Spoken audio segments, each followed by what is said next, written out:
Halo teman-teman, selamat malam. Selamat datang di IG Live Tanya Mentor. Malam ini kita akan kedatangan seorang tamu yang istimewa. Seorang brother saya dari Medan yang bernama Junianto Tunggal, yang sering disebut sebagai JT. Dia sering dipanggil oleh teman-temannya sebagai JT. Ini adalah seorang brother saya yang punya kisah hidup yang bisa saya bilang sangat-sangat fantastis, luar biasa. Dia menghadapi sangat banyak badai kehidupan. Dia jatuh berkali-kali dan sampai 3 kali mau bunuh diri. Tapi dia bisa bangkit kembali, dia bisa menjadi seorang yang berbeda, seorang yang luar biasa, seorang yang aktif di sosial. Kita tunggu untuk Bro JT bergabung, kelihatannya masih belum masuk. Dan hari ini selain kita akan membongkar sisi kehidupan dari Bro JT yang kelam, kita juga akan membongkar kehidupannya yang sekarang. Karena si Junianto Tunggal ini, Bro JT ini, dari seorang yang 3 kali mau bunuh diri, akhirnya dia sekarang menjadi seorang profesional dropshipper yang sudah mempunyai 250 toko online di marketplace. Ini Bro Junianto Tunggal sudah Bro, ini saya invite dulu Bro ya. Oke, bentar ya. Junianto Tunggal sudah hadir, Bro JT sudah hadir. Hari ini Bro JT akan berbagi kisah hidupnya yang fantastis dan beliau juga akan sharing. Halo Bro JT. Halo, malam akhirnya bisa muncul di acara Tanya Mentor ya. Kita sih, thank you.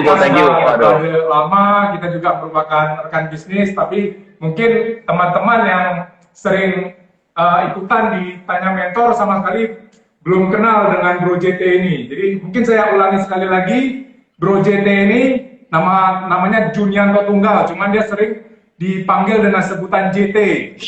Bro JT ini dari Medan. Bentar, mungkin suara saya mungkin kurang ini ya, kurang maksimal ya. Saya pakai headset dulu biar lebih siap. Lebih maksimal lagi suaranya. Suara saya feedback nggak ya? Jadi bisa jelas, terlalu kuat suaranya. Suara saya feedback nggak kok ya? Enggak feedback. Ya? Oke. Aman? Bisa jelas ya? Oke. Jadi mungkin bagi teman-teman yang baru gabung, saya ulang sekali lagi. Bro JT ini adalah salah satu brother saya dari kota Medan. Dia adalah seorang yang sekarang ini saya anggap sebagai orang yang sangat saya kagumi, seorang mentor pakar dropship yang luar biasa. Thank you. Tapi sebelum ini dia punya kehidupan yang seperti drama, kalau saya bilang seperti drama dalam film gitu. Jadi dia pernah habis-habisan dihantam oleh kehidupan. 3 kali Bro ya, mau mencoba bunuh diri ya Bro ya. Jadi sebenarnya technically bukan 3 kali sih, sebenarnya 4 kali. Cuman yang keempat itu barengan momennya sama yang ketiga. Jadi yang ketiga karena gagal saya coba lagi langsung. Jadi sebenarnya 4 sih, tapi momennya itu 3. Gila. Jadi kalau hari ini teman-teman yang hadir di acara IG Live Tanya Mentor ini mungkin sebelum ini atau pada saat ini sedang terkena masalah dalam kehidupan, sedang ada problem yang sangat besar, Anda wajib ikutan di IG Live malam ini sampai selesai, karena Bro JT akan bercerita bagaimana dia dari kehidupan yang hancur-hancuran 3-4 kali mau bunuh diri, akhirnya bisa bangkit kembali menjadi seorang yang punya jiwa sosial yang waduh, saya sangat salut banget dengan jiwa sosial dari Bro JT ini. Dan dia juga sekarang adalah profesional dropshipper yang punya 250 toko online. Jadi kita malam ini juga beliau akan berbagi cerita bagaimana caranya membangun toko online, bermain di bisnis dropship. Mudah-mudahan dari ilmu, dari insight yang diberikan oleh Bro JT malam ini, teman-teman yang hadir di IG Live Tanya Mentor ini bisa akhirnya bermain di bisnis dropship dan bisa mendapatkan penghasilan. Tapi mungkin saya sedikit apa dulu Bro JT, mungkin ada teman-teman yang hadir malam ini masih belum tahu, Tanya Mentor ini adalah komunitas yang sangat positif, yang didirikan oleh mentor-mentor hebat yang sangat-sangat saya kagumi. Mungkin Bro JT juga kenal ya, Ketua Billionaire Mindset. Karena Bro JT juga bagian dari ini ya, Billionaire Mindset Medan ya, wakil ketua ya. Ya, ini Tanya Mentor ini didirikan oleh Pak Anton Teddy sebagai foundernya, Bro Tommy Wong juga sebagai founder, dan beberapa orang teman-teman hebat. Jadi, dan Tanya Mentor ini mempunyai misi saling berbagi ilmu, saling memberikan motivasi, inspirasi, dan saling support, saling bantu promosi. Jadi setiap hari jam 7 malam, Tanya Mentor akan live dengan teman-teman dan mentor-mentor yang berbeda-beda. Jadi mungkin teman-teman yang hadir malam ini di IG Live ini, terus ikutan di komunitas ini, suatu saat kita bisa sama-sama bergabung, Anda bisa kami undang untuk masuk di IG Live Tanya Mentor ini untuk berbagi ilmu. Oke, Bro JT, sekarang saya akan, oh ya, by the way, mungkin ada yang belum kenal saya kenalan juga dulu. Nama saya Agus Salim, saya dari Medan. Bro JT udah saya kenalkan, kalian nggak kenal saya, agak aneh juga kan. Saya Agus Salim, saya dari Medan. Saya aktif di Instagram @sky_saya_travel. Kalau bagi yang mau berhubungan dengan saya, silakan kontak saya melalui Instagram tersebut. Dan kita mulai acara malam ini. Sebelumnya kita bongkar dulu masa-masa kelam dari Bro JT. Bro, apa sih yang membuat kamu sampai 4 kali mau bunuh diri? Apa sih masalahnya? Coba kira-kira diceritakan kira-kira. Tapi nggak masalah, hey bro, nggak masalah kan? Kalau kita bongkar sedikit masa-masa kelam itu kan? Oke, silakan. No worry kok. Yang penting bisa menjadi manfaat buat orang lain dan semoga ini menjadi inspirasi buat teman-teman ya. Oke, sebenarnya saya sendiri terlahir di keluarga yang sangat kaya. Saya begitu lahir itu sudah punya 4 kapal, 1 toko emas, dan ada beberapa kebun cengkeh. Cuman di akhir SMA saya bukan SMA, di SMA 1 saya sudah mulai harus mencari nafkah sendiri untuk membiayai uang sekolah saya sendiri. Jadi sangat tragis ya, dari yang sangat kaya, tapi di SMP, SMA saya sudah harus ngajar les, jualan barang apapun. Saya di waktu SMA saya juga udah jualan pakaian dalam wanita, tapi yang atas. Waktu SMA ya, saya jajain di sekolah. Sampai saya pernah karena jualan saya itu, maka nilai saya di sekolah agak rendah karena guru melarang kan. Nah, dari sana saya coba berjuang untuk berdiri di kaki sendiri. Akhirnya membawa saya berpindah perusahaan itu sebanyak 18 kali bidang, maksudnya perusahaan yang berbeda. 18 kali selama hampir 20 tahun. Artinya saya kerja itu kurang dari, ada yang 1 tahun, ada yang 2 bulan, ada yang 3 bulan, saya pindah terus sampai naik level saya lebih tinggi. Nah, di perjalanan itu saya menghadapi banyak hal. Saya semakin naik, tapi membawa diri saya itu semakin sombong. Karena saya merasa saya fight sendiri. Dari SMA sampai dengan merit, saya fight sendiri. Di usia saya 26 tahun, saya sudah mimpin 1 pabrik, karyawannya 400 orang. 27, 26, lebih kurang. Itu lebih kurang tahun 2000 sampai 2005. Nah, di sana kesombongan saya mulai naik.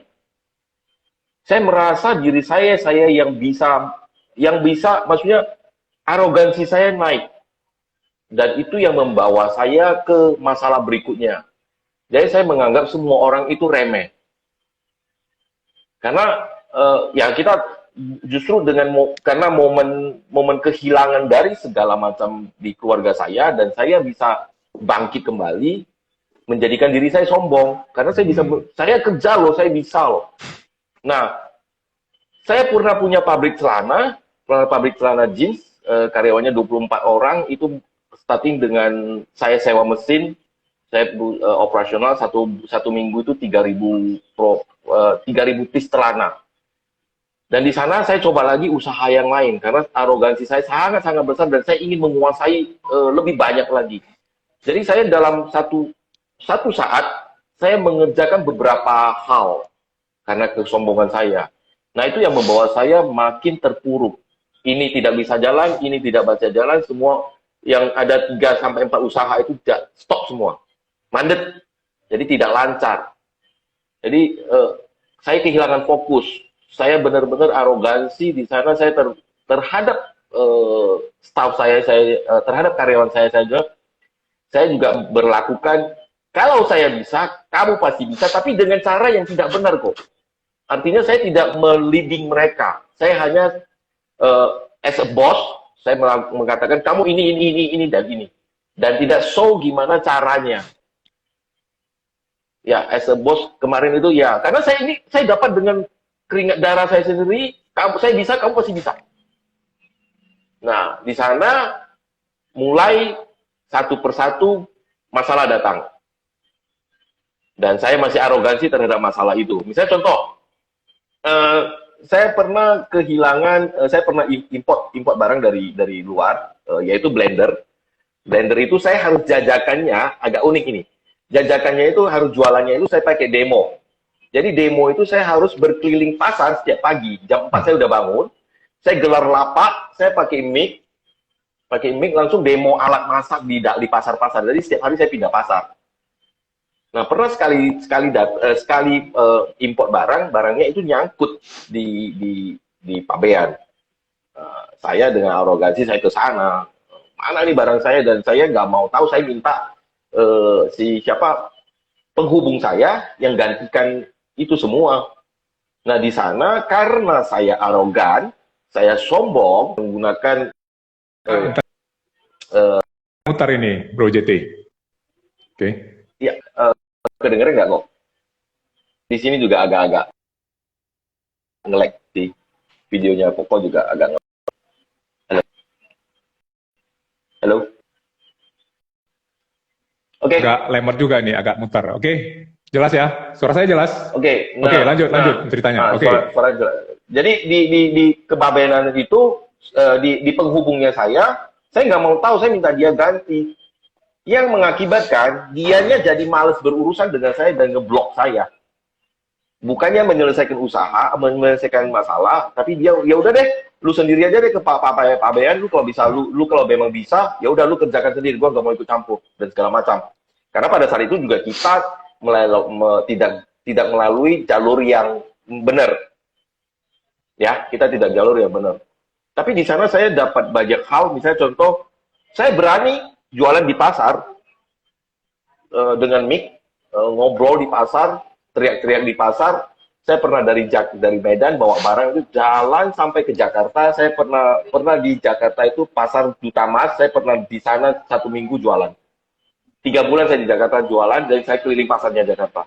Saya pernah juga jualan di pasarnya Palembang, di pasar bawah, di pasar dekat jembatan Sungai Musi itu, di bawahnya ada pasar. Saya juga pernah di sana, di Jambi pernah, di Pekanbaru pernah. Saya berhenti, setiap berhenti saya pakai mic langsung gelar lapak, blender saya keluarin, saya jualan. Nah, ketika hal yang tadi yang barang saya nyangkut di pabeanan itu pas saya lagi menuju ke Jakarta. Saya berharap barang ini sampai di Jakarta saya bisa jualan. Nah, di Jakarta itu saya tersendat barang nggak masuk, saya nyangkut di Jakarta selama 3 bulan. Dan di Jakarta saya kena masalah lagi, karena barang saya tidak memiliki izin yang resmi. Jadi saya pernah lagi gelar dagangan, diperiksa sama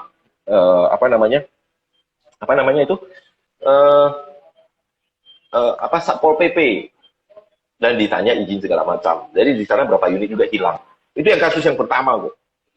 Kasus berikutnya itu lagi setelah ini masalah, saya pulang ke Medan, 3 bulan saya di Jakarta, saya pulang sampai ke Medan, usaha jin saya harus saya tutup karena saya tidak ngurus. Yaitu karena terlalu sombong, saya merasa semua bisa. Usaha jin saya terpaksa harus tutup. Oke? Saya ada jalankan usaha papan bunga juga. Dan papan bunga itu juga harus tutup. Karena tidak maksimal semua. Saya kembali lagi kerja, dan saya mulai lagi dari nol, saya naik lagi. Naik, saya pernah handle merek distribusi handphone, ada 7 handphone yang saya pegang, 7 merek, bukan 7 handphone, 7 merek. Saya megang itu dari Aceh sampai Lampung. Jadi kerjaan saya itu, maksimal saya di Medan itu cuma 2 minggu. Selebihnya saya keliling Aceh, Padang, Jambi, dan segala macam. Oke? Di sana saya tidak belajar kok dari kesombongan saya. Dan saya merasa saya bisa lagi naik dengan dalam waktu 2 tahun, saya handle lagi seluruh Sumatera. Gaji pada saat itu, 10 tahun yang lalu ya, Bu ya. Lebih kurang 15 sampai 25, Bu. 10 tahun yang lalu. Jadi saya merasa, saya bisa lagi kok. Saya kumpulkan lagi semua kerjaan saya, balik lagi. Ini dalam 2 tahun saja sudah normal. Di sana semakin besar lagi ego saya, semakin besar lagi angkunya saya. Nah, di sana saya benar-benar dihajar, karena tiba-tiba perusahaan saya kena cut, tidak boleh distribusi beberapa merek ini. Dialihkan ke perusahaan yang lain, distributor yang lain. Oke? Nah, distributor yang lain terpaksa mereka mengambil alih. Jadi, volume kerjaan saya menjadi sedikit. Dan, karena gaji saya yang lumayan besar, mereka pangkas dulu yang ini kok. Jadi mereka push yang bawah naik, yang di atas ini mereka coba pangkas. Saya termasuk salah satu yang kena pangkas. Di sana saya ketika saya di dunia handphone itu lebih kurang 4 tahun. Dalam 4 tahun saya balik lagi. 2 tahun saya mencapai dari tutup celana, pabrik celana. 2 tahun saya sudah masuk ke ini, dan di sana saya sudah mulai. Selama 4 tahun ini banyak hal yang terjadi. Misalnya, saya semakin dekat dengan namanya dunia malam kok. Karena duitnya gampang. Karena saya dapat duitnya pada saat itu mudah, dan saya harus bukan harus sih, sebenarnya ini hanya kata membenarkan diri. Saya setiap hari mencoba entertain customer ke dunia malam. Jadi, sebenarnya kan itu hanya pilihan kita mau atau tidak. Tapi saya menggunakan alasan itu membenarkan diri saya untuk setiap hari ke sana. Saya pernah terjebak dalam kehidupan malam selama 5 tahun, setiap hari saya harus alkohol. Bro, Every single day. itu ngomong-ngomong, coba perlihatkan dulu tato di tangan kamu dulu. Itu mana ada tatonya, yang itu. Itu tato itu dibuat pada saat kamu udah sering masuk ke dunia malam atau sebelum kamu masuk ke dunia malam itu tatonya? Setelah kok. Setelah ya, berarti pada saat kamu nakal-nakalnya itu ya. Oke, jadi Ya, di belakang juga ada tato. jadi kapan kamu sampai bisa berusaha bunuh diri itu kapan, Bro? Coba lanjut cerita. Oke, jadi saya kan karena saya dipecat, saya harus cari kerja lagi kan. Dan kabar baiknya lagi, saya dikenalin oleh HRD perusahaan yang sebelumnya. Untuk kerja teman saya harus pindah ke Batam. Nah, di Batam itu saya tinggal sendirian, dan itu adalah pergumulan saya untuk lepas dari alkohol. Tapi di sana ya benar-benar tidak bisa. Saya di sana makin dalam. Karena sekali lagi, karena arogansi saya, banyak teman-teman, banyak hubungan yang saya rusak. Karena saya merasa saya bisa. Saya di bawah ini, saya juga bisa bangkit lagi. Hati ini, maksudnya, ya saya down. Kenapa emang? Saya pasti bangkit. Nah, bukan belajar, saya malah menyombongkan diri. Itu kesalahan terbesar saya sampai hari ini, yaitu yang menjadi pelajaran. Karena 2 kali ya, saya tidak, karena harus ada 2 kali momen sampai saya harus, oke, you sombong. Saya selalu mengatakan kok satu hal. Bagaimana kita tahu sombong? Ketika kita merasa sudah terendah hati, kita udah sombong.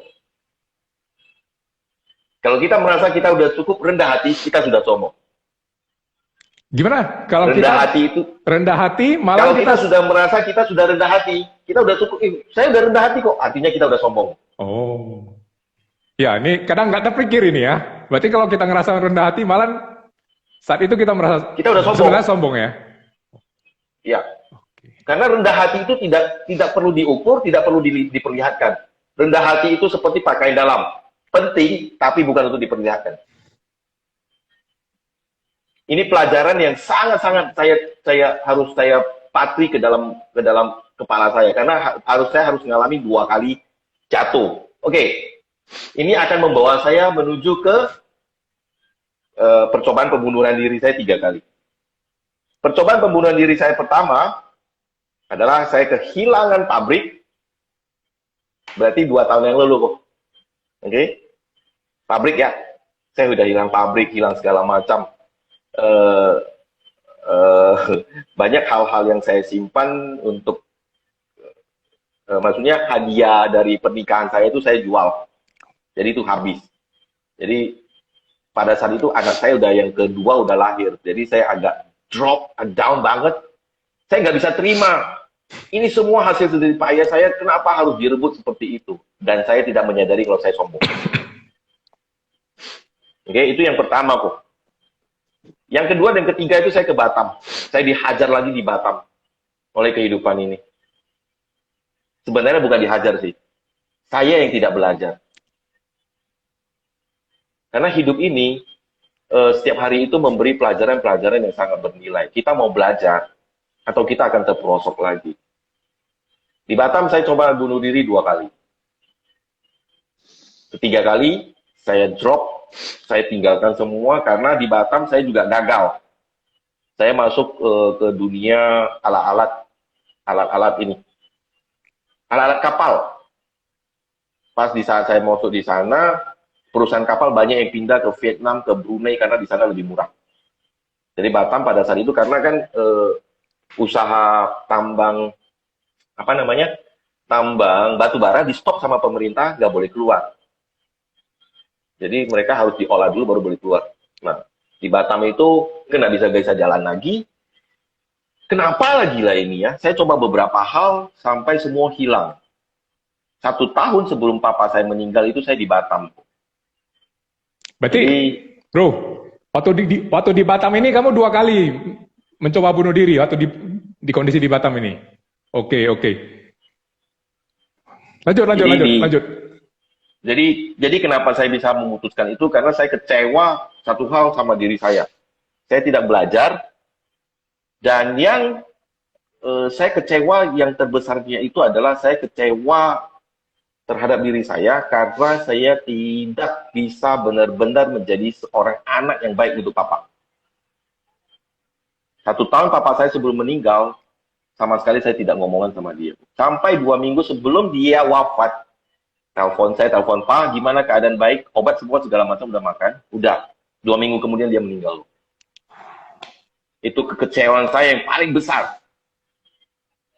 Hadiah terbaik dari ayah saya hanya 1, dia tidak memberikan saya harta, dia tidak memberikan saya uang, tidak memberikan sepeser pun apapun yang namanya materi.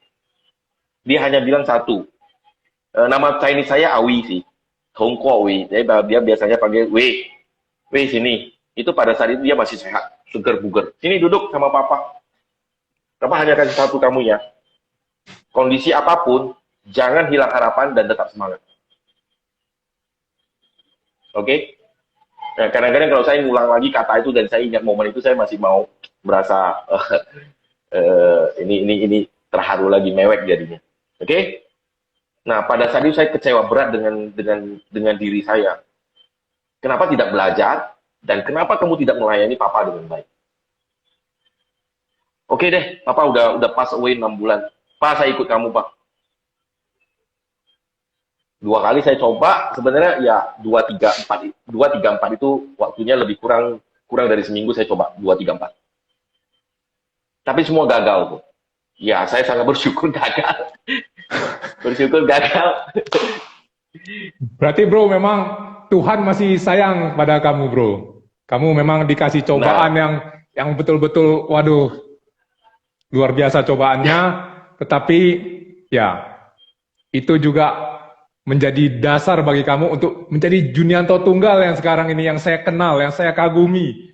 Ya, salah seorang yang jiwa sosialnya sangat mengerikan sekali, sulit ditandingi.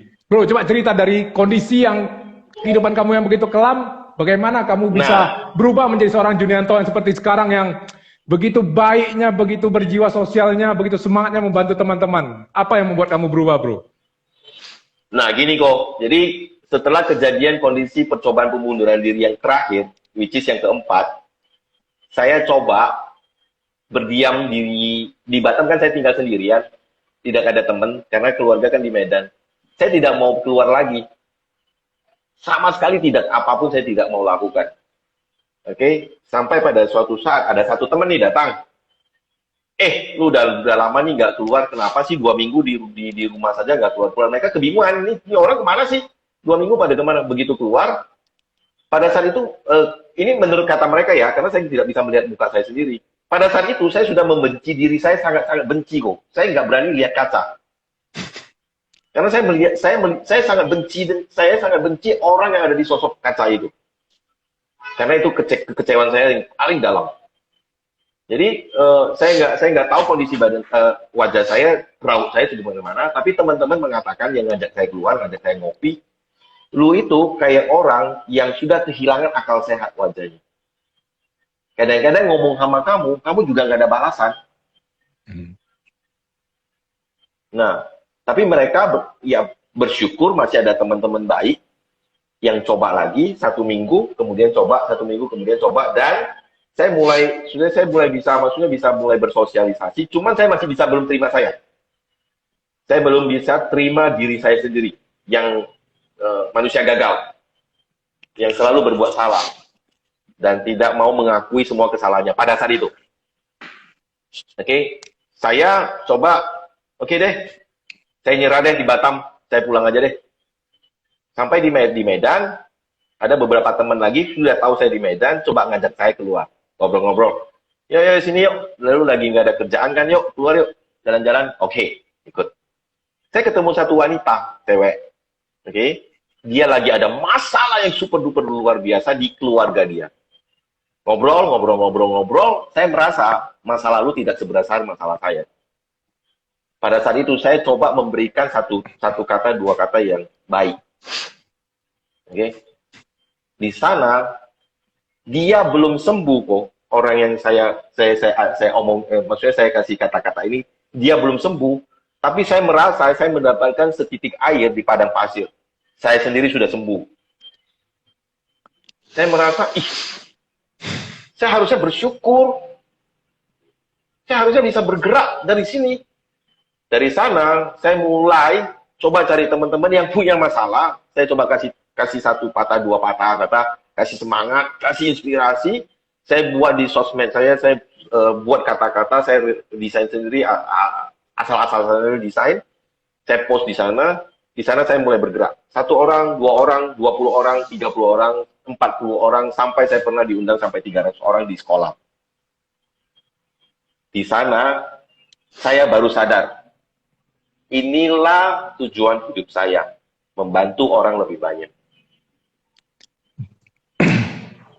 Berarti kamu dari posisi seorang yang stres berat, yang merasa kamu itu gagal, yang merasa kamu itu hidupnya tidak berarti, hanya gara-gara ketemu satu wanita yang juga punya masalah, kamu coba membantu memecahkan masalah dia, memberikan motivasi ke dia, akhirnya kamu merasa ternyata kamu ini berguna gitu bro ya. Berarti yes. Dan beban di diri kamu, segala kesedihan, stres itu terangkat semua gitu bro. By the way, wanita tersebut bukan ini ya. Ini tadi ada Elvi muncul tadi, bukan si Elvi kan wanita tersebut kan.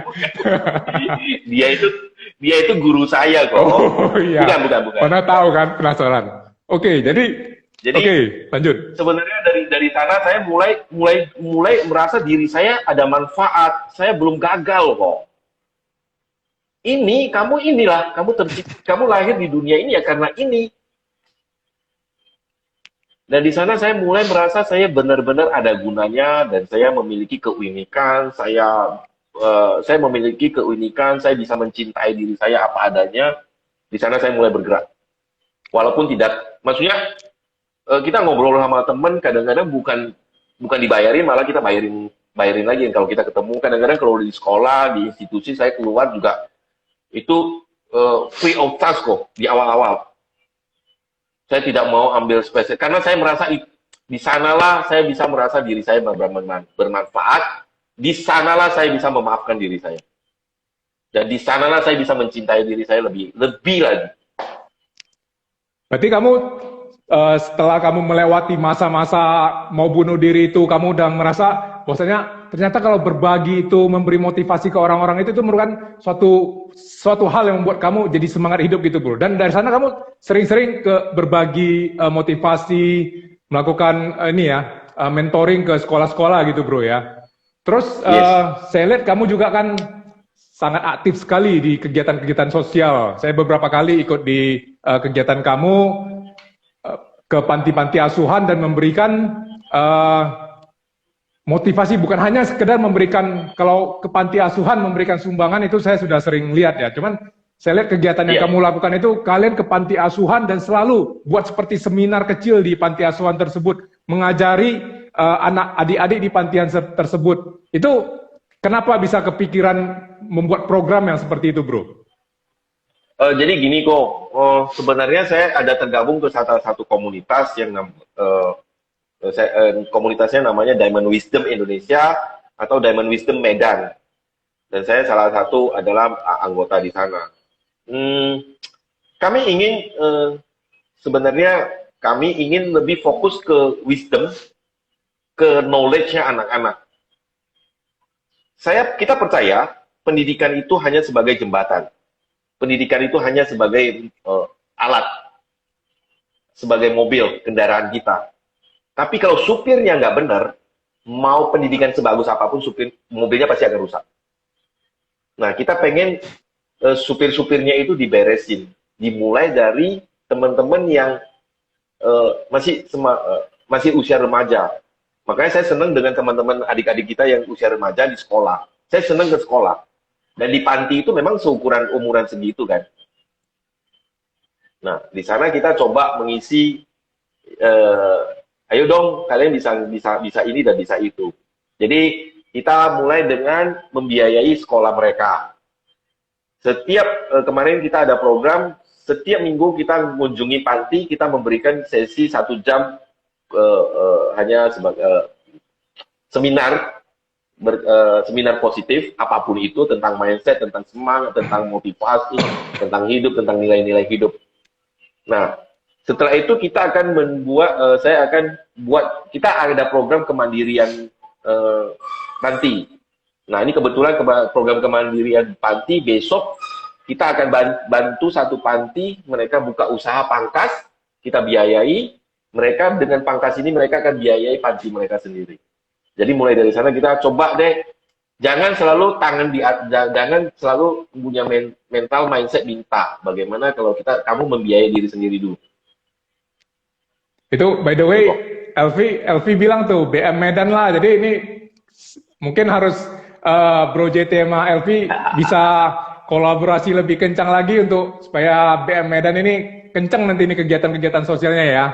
Oke bro, mungkin teman-teman yang hadir malam ini juga udah banyak yang nunggu nih tips-tips dari Bro JT, mengapa dari seorang yang 3 kali mau bunuh diri, yang akhirnya bisa melewatinya, terus jadi rajin memberikan motivasi ke sekolah-sekolah, ke panti-panti asuhan, dan sekarang saya lihat Bro JT ini merupakan salah seorang pakar dropship yang cukup luar biasa, yang sudah mengajar di berbagai kota. Dan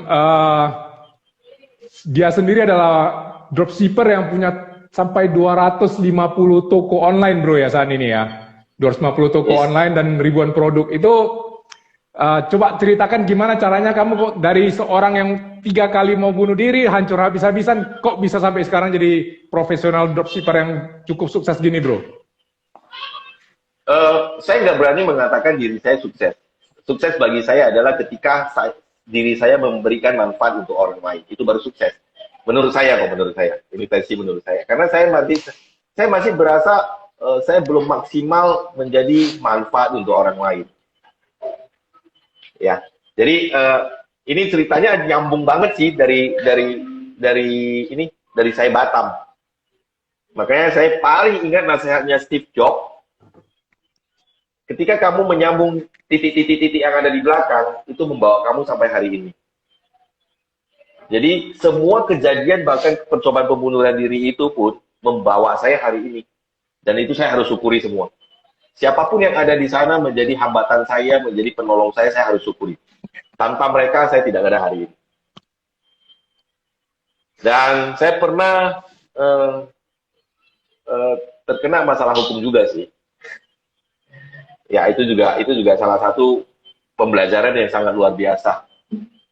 Oke, jadi sambung tadi kenapa saya bisa di dunia ini. Ya, di Batam saya ada kenal beberapa teman, dan mereka tahu maksudnya kapasitas saya sebenarnya ada untuk beberapa hal. Kapasitas saya, oh kamu ini si JT ini sebenarnya cocok loh, ini cocok ini. Cuma pada saat itu saya kan tidak mau membuka diri, saya masih melihat diri saya down, drop. Setelah pulang ke Medan, saya coba usaha network marketing. Saya jalani setahun, tapi saya merasa kok network marketing itu, saya tidak mengatakan network marketing jelek ya. Tapi ketika saya bangun sudah luar biasa. Kenapa satu grup ini pindah ke network marketing baru? Nah, di sana saya bilang, udah deh, saya nyerah. Ini bukan jalan hidup saya. Saya coba lagi beberapa usaha. Usaha misalnya contoh, ini apa namanya?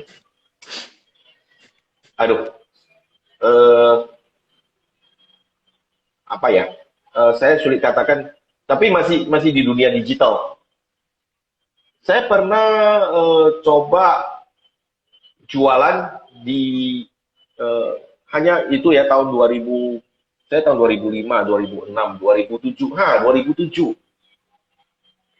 Karena network marketing saya kan lumayan ya, lumayan kemarin grupnya lumayan gede. Jadi ada beberapa teman, yuk kamu gabung yuk di bisnis saya investasi. Saya coba di sana, ternyata bukan investasi, itu hanya kedok. Gagal lagi di sana kok. Tipsnya kali ini saya mencoba memaafkan diri saya.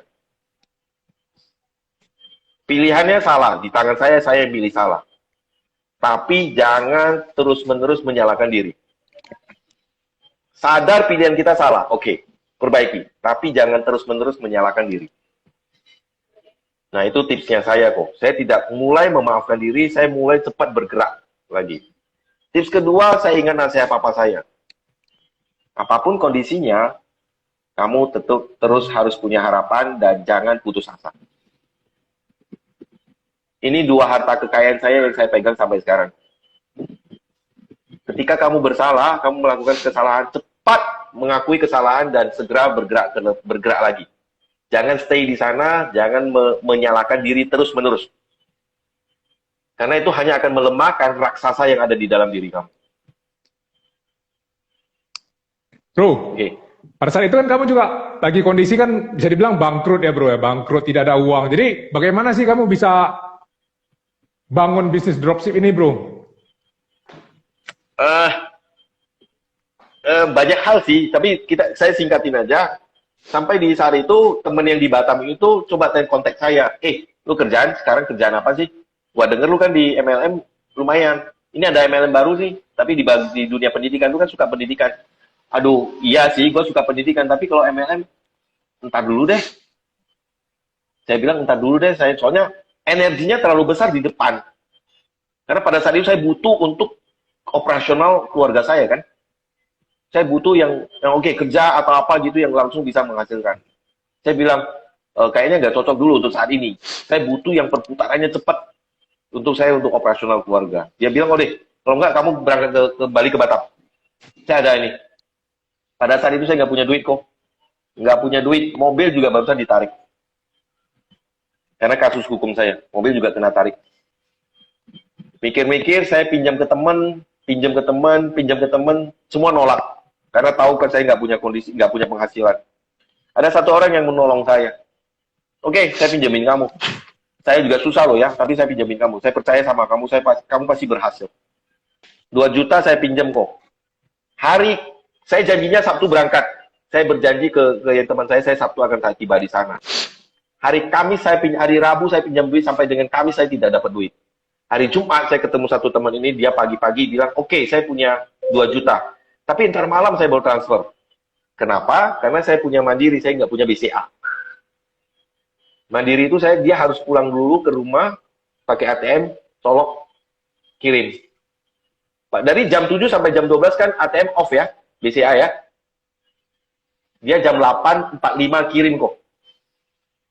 Duitnya nggak kelihatan di rekening saya. Aduh, ini temen beneran nggak ya kirim ya? Beneran nggak kirim ya? Jam 3 kelihatan di rekening saya kok. Jam 3 pagi saya nggak tidur. Jam 3 pagi saya kelihatan, saya langsung beli tiket PP, Sabtu berangkat, Senin balik, PP 1,5, sisa 500.000. Saya ke sana belajar, dan saya bilang sama teman saya, kamu ada kantong apa? Kalau ada biayanya, saya pending bayar. Saya nggak sanggup bayar. Saya hanya ada punya TV, punya ini. Dan saya maunya numpang di tempat kamu, karena saya nggak sanggup lagi untuk sewa hotel. Dia bilang, bro, saya sudah tahu kok kondisi kamu. Kamu datang aja ke sini. Yang kamu katakan itu semua saya sudah siapin. Yang penting kamu siapkan hati dan semangat kamu di sini 2 hari. Oke, saya di sana 2 hari kok. Anggap saja bertapa di sana 2 hari. Tapi teman saya ini memang sangat-sangat luar biasa. Sampai hari ini juga dia banyak support gerakan sosial kita. Oke, saya berangkat. Pulang. Udah, kamu sekarang pulang. Kamu kerjakan semua apa yang sudah saya ajarin. Kembali lagi di Medan kok. Saya balik lagi ke Medan, saya mulai dengan 500.000. Buka dan coba uji coba semua teknik yang diajarin. Karena saya belum bayar ke dia, saya jadi segen nanya dia. Bro, ini kenapa, saya segen banget kok. Rasanya nggak enak banget kalau saya harus ini lagi gangguin dia lagi. Saya coba ngutak-atiknya 2 bulan sendiri kok. Artinya dia hanya memberi informasi ini. Secara teknikal itu saya kerjakan sendiri. 2 bulan hasilnya tidak ada dan saya sudah mau cari kerja. 2 bulan itu kami sekeluarga hanya bisa makan nasi putih tanpa bisa makan sayur-sayuran. Tapi itu yang membuat saya untuk tidak berhenti. Itulah kekuatan saya untuk saya tidak boleh berhenti. 2 bulan, di akhir bulan kedua saya mendapatkan pekerjaan. Oke, saya coba kerjakan. Sebenarnya bukan coba sih, cuman Jakarta katanya, lu berangkat ke Jakarta, kita interview dulu, supaya kecocokan segala macam. Saya sampai di Jakarta, ternyata bukan di interview, langsung disuruh kerja. Ya udah, karena saya udah terima tiketnya terima tiket dari perusahaan ini untuk interview, dan dia ternyata langsung kerja. Ya udah deh, kita udah jangan sampai ada benturan lagi masalah hubungan dengan orang lain kan. Ya udah, saya coba deh kerja 10 hari, saya sudah tidak betah. Saya minta stop 10 hari. Hari ke-11 saya stop, saya bilang sama bos, saya berhenti kapan besok. Ya diomelin lah, tapi itu resiko saya. Saya bilang ini selama 10 hari ini yang kemarin dipesan, kerjaan pertama, tugas pertamanya saya serahkan, beres. Saya berhentinya tanggal 12 kok. Toko pertama saya tanggal 13 buka. Toko pertama saya. Toko online ya? Toko online kamu ya? Oke. Toko online pertama saya tanggal 13 buka. Tanggal 18 orderan pertama saya masuk kok. 2018 November. Momen itu saya sangat ingat tanggal kali. Untungnya cuma 25.000. Saya tidak punya uang karena 500.000 yang itu kemarin sudah dipakai lah ya. Ini gimana nih? Untung 25.000. Toko saya tetap buka, saya tetap produksi toko. Sampai saya punya 21 toko pada saat itu. Oke, pinjam duit. 10 hari 5%. 10 hari bunganya 5%. 5%. Gila. Lanjut. Ya, orang udah beli nih, lu nggak mau ngantar barang. Sampai dengan temen jadi investornya saya. Yang saya pinjemin duit itu sampai dia bilang, repot banget sih setiap kali lu minjem. Ya udah deh, drop ini uang. Gua bilang, oke, lu kalau mau patungan, tapi gua nggak mau pegang uang. Lu yang atur semua keuangan, kirimin duit semua lu. Kita bagi hasil. Dari sana saya mulai dengan satu staff. Di bulan pertama saya di bulan 11 itu saya dapat 6,5 juta. Dengan hasil pinjaman. Di bulan Desember saya dapat 13 juta. Saya belum lagi pada bulan akhir di bulan 13 itu saya sudah pakai staff. Satu orang staff. Di bulan ketiga which is Januari tahun 2019, 1 tahun yang lalu, saya langsung lipat gandakan 3 karyawan, jadi total 4. Di bulan 12 1, di bulan Januari 3.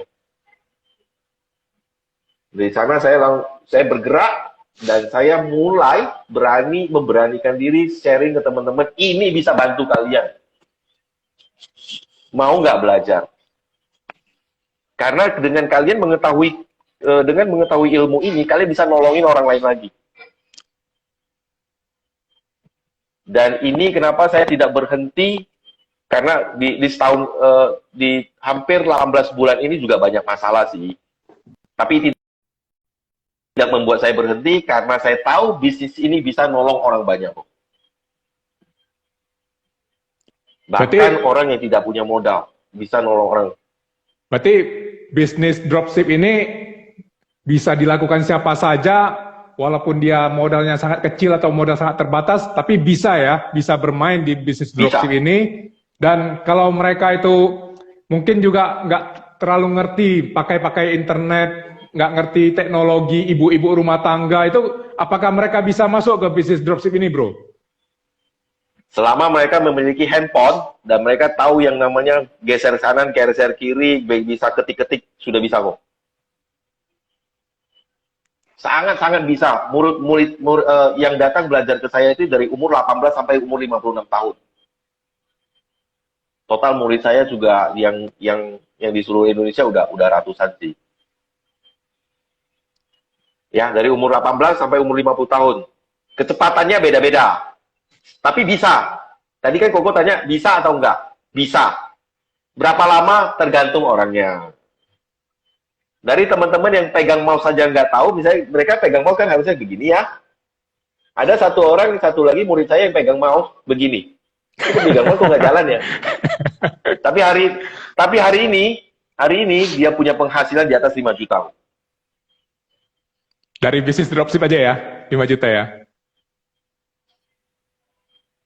Berarti, bro. Nah, mengapa saya tidak mau berhenti di sini? Karena saya tahu bisnis ini bisa nolong orang banyak.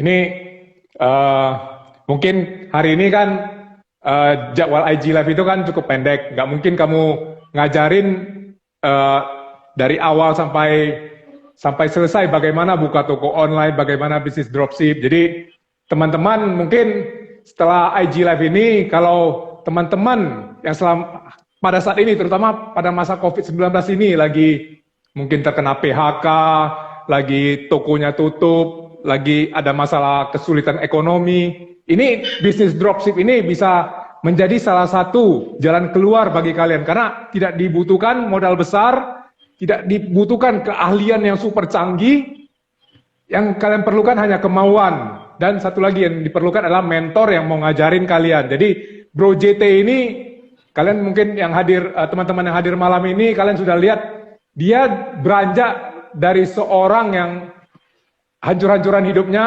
dan dia sadar ternyata satu-satunya jalan bagi dia untuk bisa bangkit adalah membantu orang lain. Jadi kalau kalian perlu belajar tentang bisnis dropship ini, jangan malu-malu untuk bertanya, berkenalan dengan Bro JT. Saya kenal banget dengan Bro JT. Dia juga merupakan salah satu rekan bisnis saya. Kami berdua juga aktif di gerakan traktir satu teman, satu gerakan sosial yang bisa dibilang cukup bagus, cukup positif. Mungkin nanti saya ketikkan Instagramnya Bro JT, Bro Junianto Tunggal, I am Junianto Tunggal. Nanti teman-teman bisa follow Bro JT ini, DM dia, bilang, Bro JT, saya perlu ikutan ini untuk ikutan belajar dropship. Gratis, nggak bayar bro ya, gratis ya. Benar-benar diajarin sampai mereka. Saya ketik aja kok. Oke, boleh. WhatsApp saya kok. Boleh. WhatsApp saya. Boleh. Jadi mungkin saya bisa tambahkan sedikit. Ini ada nomor handphonenya Bro JT. Nanti kalian teman-teman yang memerlukan bisa catat handphonenya Bro JT ini, WhatsApp dia, bisa tukar pikiran jadi teman. Mudah-mudahan kedepannya banyak hal-hal yang bisa kolaborasi ya bro ya. Bro mungkin saya mau sapa dulu. Tadi saya lihat banyak teman-teman yang masuk. Tadi ada Pak Anton Teddy sebagai founder dari Billionaire Mindset, founder dari Tanya Mentor juga ada hadir. Terima kasih Pak Anton sudah meluangkan waktu. Tadi ada Bro Tommy Wong juga hadir di IG Live malam ini. Kita bangga sekali, dua mentor hebat sebagai founder dari Tanya Mentor. Mereka menyediakan waktu untuk masuk di acara IG Live malam ini. Dan teman-teman yang hadir malam ini, saat ini Pak Anton Teddy, Bro Tommy Wong, mereka lagi fokus mencari satu terobosan, satu jalan keluar yang bisa diberikan untuk membantu kita mendapatkan suatu bisnis atau penghasilan tambahan di masa-masa sulit ini.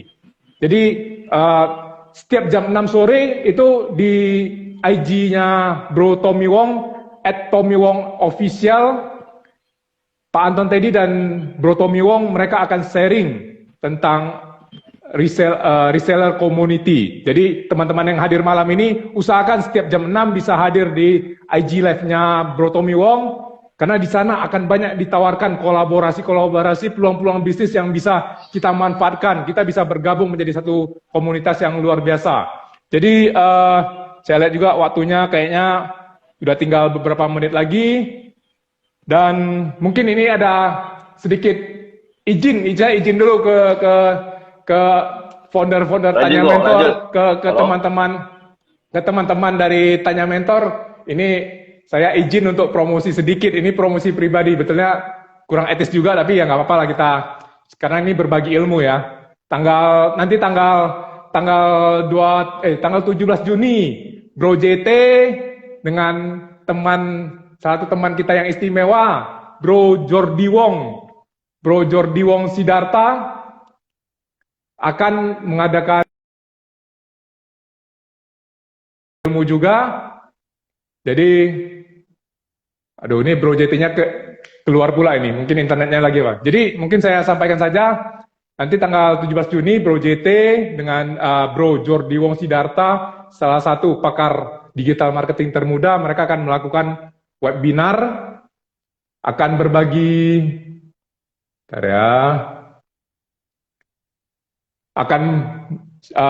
Bro JT akan berbagi ilmu-ilmu tentang dropship. Bro Jordi Wong Sidarta, Bro Jordi Wong Sidarta akan berbagi ilmu-ilmu tentang menggunakan Instagram untuk mendapatkan penghasilan. Jadi kalau teman-teman yang malam ini hadir di IG Live ini perlu mendapatkan informasi tips untuk tentang dropship, tentang menggunakan Instagram, silakan ikutan di webinar tersebut. Dari Bro JT kira-kira ada penutupan karena waktunya kayak tinggal beberapa menit lagi. Apakah ada mungkin tentang dropship yang tadi Ko Agus bilang tadi Ko Agus ada bilang izin itu langsung keputus kok, saya nggak kedengeran lagi. Izin. Nah, izin. Oh, tadi yang ini. Tadi saya minta izin ke teman-teman dan founder dari Tanya Mentor untuk bicarakan tentang acara kamu dengan Bro Jordi Wong Sidarta yang tanggal 17 Juni nanti, berbagi webinar yang berbagi ilmu tentang dropship, dan tentang ini Bro Jordi Wong Sidarta akan berbagi tentang menggunakan Instagram ya untuk mendapatkan penghasilan gitu. Jadi teman-teman yang malam ini hadir, kami ucapkan terima kasih. Mungkin ada pertanyaan. Oh, ini tadi ada yang nanya caranya ikut webinar gimana kok? Bisa nanti bisa WhatsApp ke Bro JT ataupun ke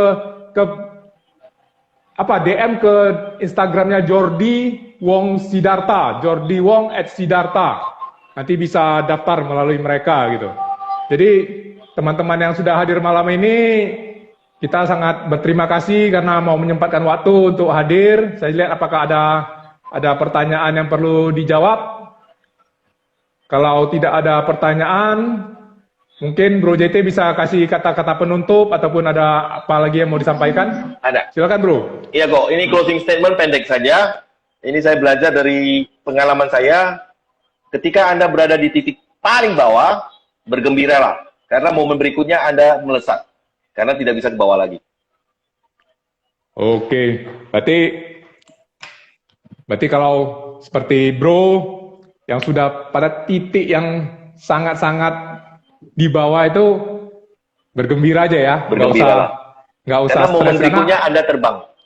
Ya, ini juga saya juga sering dengar dari Bro Tommy Wong, beliau juga seorang sosok yang sangat saya kagumi, yang sangat pernah mengalami kehidupan yang, waduh, kalau memang cocok sekali kehidupan Bro Tommy Wong ini untuk dijadikan film ya. Dia sudah pernah berada di titik yang sangat-sangat bawah sekali, dan ya, dia bangkit kembali secara luar biasa. Kamu juga mempunyai kehidupan yang seperti itu. Thank you, Ko. Berada di titik yang luar biasa, akhirnya bisa bangkit kembali. Jadi, teman-teman yang hadir malam ini, kalau pada saat ini Anda sedang dalam posisi yang sangat-sangat sulit, ingat cerita dari Bro JT, ingat cerita dari kehidupan Bro Tommy Wong. Jangan bersedih. Inilah saatnya Anda bergembira, Anda semangat. Bahwasanya Anda nggak akan turun lebih dalam lagi. Ini saatnya Anda akan berkembang, akan berubah, akan menjadi seorang yang pasti luar biasa. Jadi mungkin saya kira waktunya sudah hampir habis. Kita sampai di sini saja. Ingat, follow. Thank you, Ko. Follow Instagram @imjuniantotunggal supaya bisa berhubungan lebih lanjut dengan Bro JT. Tadi ada nomor WhatsApp-nya di atas, bisa di-scroll, bisa dilihat. Mudah-mudahan di acara-acara IG Live Tanya Mentor selanjutnya, teman-teman yang hadir malam ini bisa kita undang supaya sama-sama berbagi kisah hidup, berbagi motivasi, berbagi ilmu, dan kita akan sama-sama support. Dan pasti saya yakin kita semua akan sama-sama sukses, sama-sama makin bahagia. Terima kasih teman-teman, terima kasih Bro JT. Salam untuk semuanya. Salam omset. Salam omset, Bye-bye. terus bergerak. Bye-bye. Baik, Ko.